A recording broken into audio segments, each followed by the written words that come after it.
GMF, c'est notre programme. Merci. En question principale, je reconnais maintenant le député de Néligan. Madame la Présidente, la semaine dernière, Thomas Gerbet nous apprenait que la ministre de l'Énergie refuse de dévoiler les mégawatts qui restaient, les mégawatts octroyés par son propre ministère.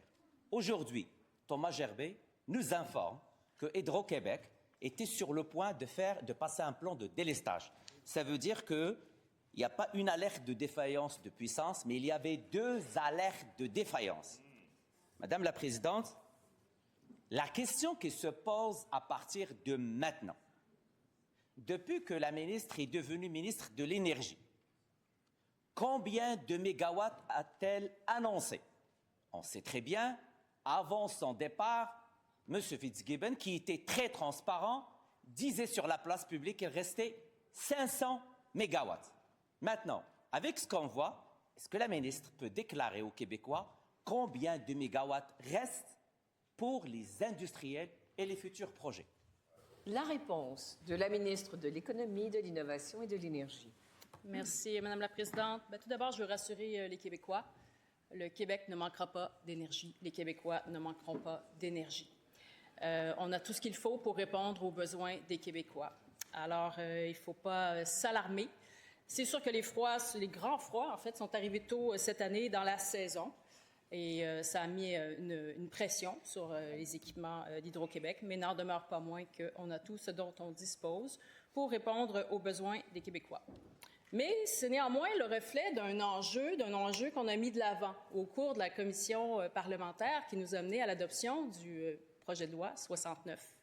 Où étaient les libéraux quand est venu le temps d'adopter un projet de loi pour permettre de rehausser la production énergétique, pour permettre à Hydro-Québec d'accélérer ses projets énergétiques? Où étaient les libéraux? Dans le camp des opposants. Alors, c'était le moment, à ce moment-là, de se prononcer pour faire en sorte d'améliorer la situation au cours des prochaines années. On sait que la transition énergétique génère une très grande demande, un rehaussement de la demande, et c'est important qu'Hydro-Québec puisse être à même de répondre toute la marge de manœuvre requise aux besoins.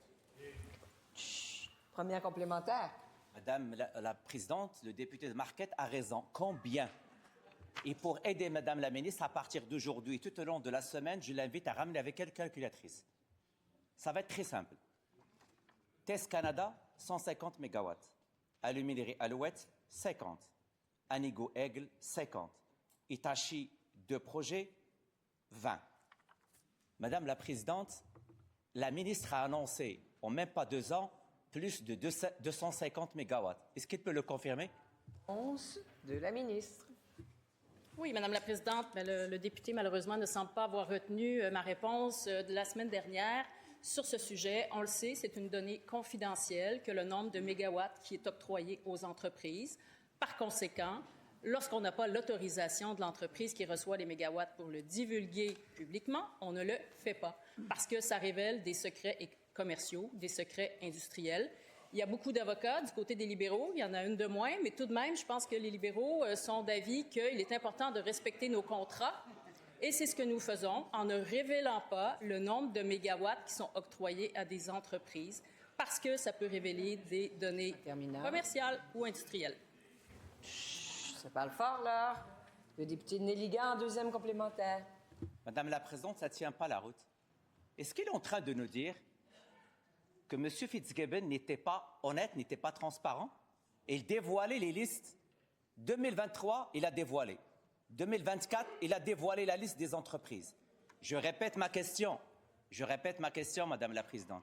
Est-ce que Madame la Ministre peut s'engager aujourd'hui à dévoiler les listes à qui il a octroyé les mégawatts? La réponse de la ministre.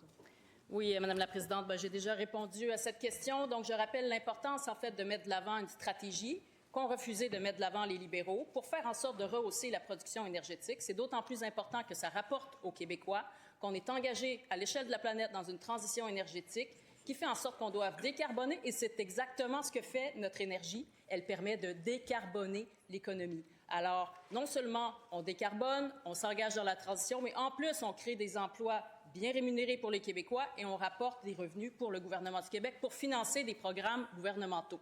Alors, on a la recette idéale. Malheureusement, les libéraux n'ont pas voulu l'utiliser, cette recette-là, non plus que les autres partis d'opposition d'ailleurs, mais nous, c'est ça dans quoi on est engagé.